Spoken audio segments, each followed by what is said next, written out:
morning at Hofstra University in Hempstead, New York on Long Island. The stage is set for the third and final debate between presidential candidates John McCain and Barack Obama. Tonight's event takes place at the David S. Mack Sports and Exhibition Complex, otherwise known as the Mack. The $15 million, 93,000 square foot facility was completed back in 1999 and is home to the Hofstra Pride basketball and wrestling teams. The candidates will be seated at the table this time around and will receive 2 minutes to answer each question, followed by 5 minutes of discussion.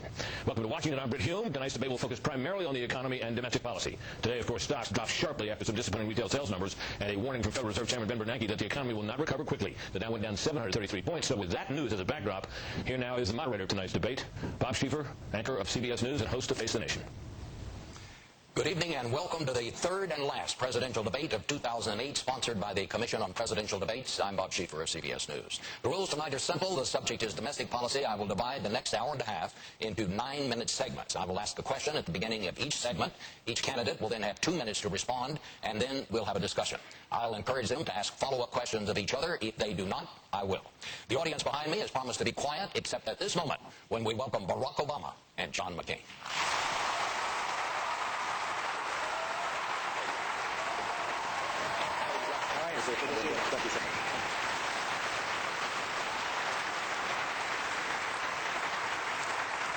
Gentlemen, welcome. By now we've heard all the talking points, so let's try to tell the people tonight some things that they haven't heard. Let's get to it. Another very bad day on Wall Street, as both of you know. Both of you proposed new plans this week to address the economic crisis. Senator McCain, you proposed a $52 billion plan that includes new tax cuts on capital gains, tax breaks for seniors, write-offs for stock losses, among other things. Senator Obama, you proposed $60 billion in tax cuts for middle-income and lower-income people, more tax breaks to create jobs, new spending for public works projects to create jobs. I will ask both of you, why is your plan better than his?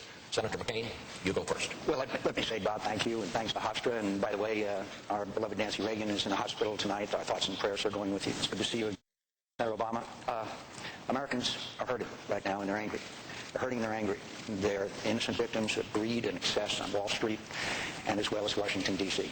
And they're angry, and they have every reason to be angry. And they want this country to go in a new direction. And there are elements of my proposal that you just outlined, which I won't repeat. But we also have to have a short-term fix, in my view, and long-term fixes. And let me just talk to you about one of the short-term fixes. The catalyst for this housing crisis was the Fannie and Freddie Mae that caused the subprime lending situation that now caused the housing market in America to collapse.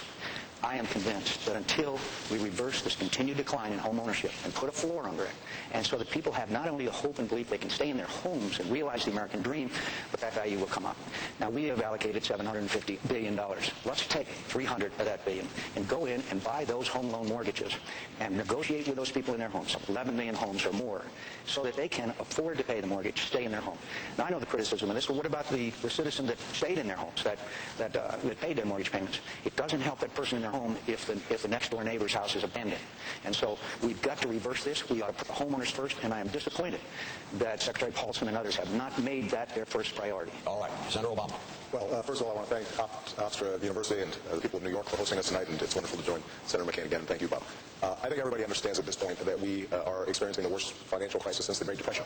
And the financial rescue plan that Senator McCain and I have supported is an important first step. And I pushed for some core principles, making sure the taxpayers can get their money back if they're putting money up, making sure that CEOs are not enriching themselves through this process. And I think that it's going to take some time to work itself out. But what we haven't yet seen is a rescue package for the middle class, because the fundamentals of the economy were weak even before this latest crisis. So I propose 4 specific things that I think can help. Number 1, let's focus on jobs. I want to end the tax breaks for companies that are shipping jobs overseas and provide a tax credit for every company that's creating a job right here in America. Number 2, let's help families right away by providing them a tax cut, a middle-class tax cut for people making less than $200,000, and let's allow them to access their IRA accounts without penalty if they're experiencing a crisis. Now, Senator McCain, I agree with your idea that we've got to help homeowners. That's why we included in the financial package a proposal to get homeowners in a position where they can renegotiate their mortgages. I disagree with Senator McCain in how to do it, because the way Senator McCain has designed his plan, it could be a giveaway to banks if we're buying full price for mortgages that now are worth a lot less, and we don't want to waste taxpayer money. And we've got to get the financial package working much quicker than it's been working. The last point I want to make, though, we've got some long-term challenges in this economy that have to be dealt with. We've got to fix our energy policy that's giving our wealth away. We've got to fix our healthcare system, and we've got to invest in our education system for every young person to be able to learn. All right. Would you like to ask him a question? No. I would like to mention that a couple of days ago, Senator Obama was out in Ohio, and he had an encounter with a guy who's a plumber. His name is Joe Wurzelberger.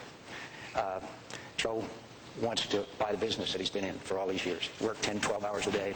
And he wanted to buy the business, but he looked at your tax plan, and he saw that he was going to pay much higher taxes. You were going to put him in a higher tax bracket, which was going to increase his taxes, which was going to cause him not to be able to employ people, which Joe was trying to realize the American dream. Now, Senator Obama talks about the very, very rich. Joe, I want to tell you, I'll not only help that you buy that business that you worked your whole life for and be able, and I'll keep your taxes low, and I'll provide available and affordable health care for you and your employees, and I will not stand for a tax increase on the small business income.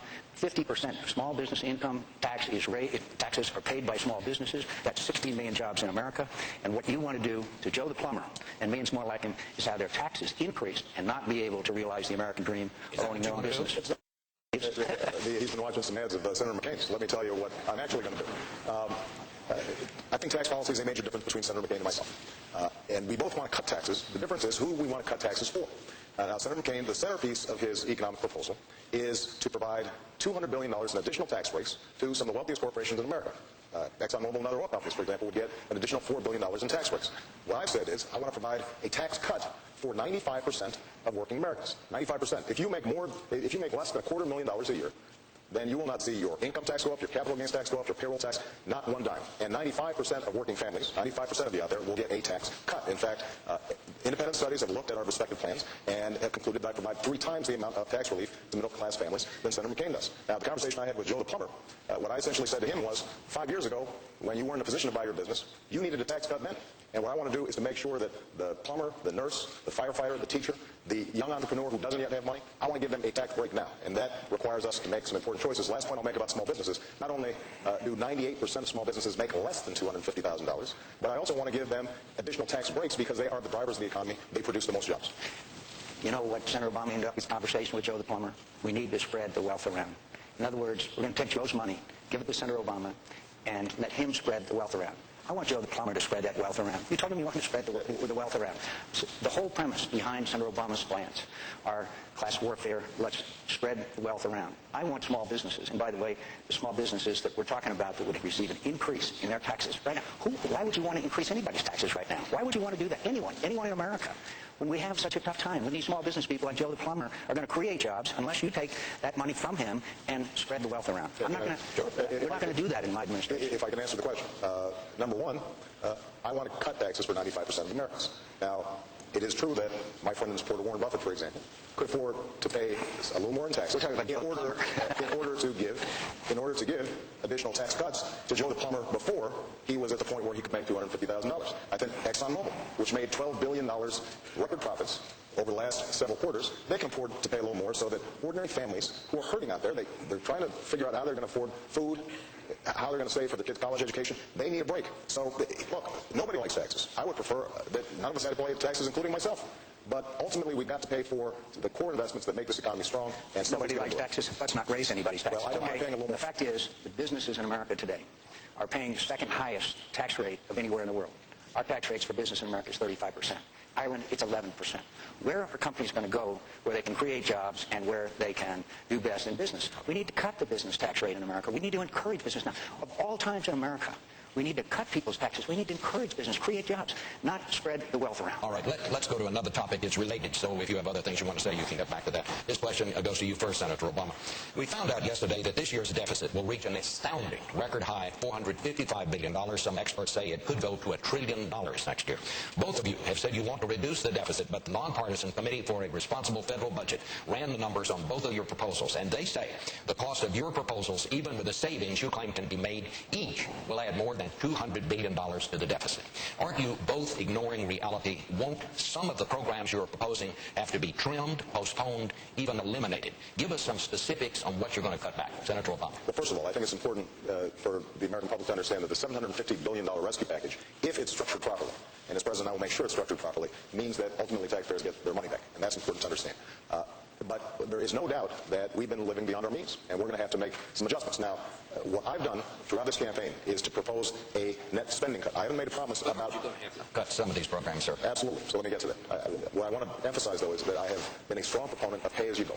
Every dollar that I proposed an additional cut so that it matches. And some of the cuts, just to give you an example, we spend $15 billion a year on subsidies to insurance companies. It doesn't, under the Medicare plan, it doesn't help seniors get any better. It's not improving our health care system. It's just a giveaway. We need to eliminate a whole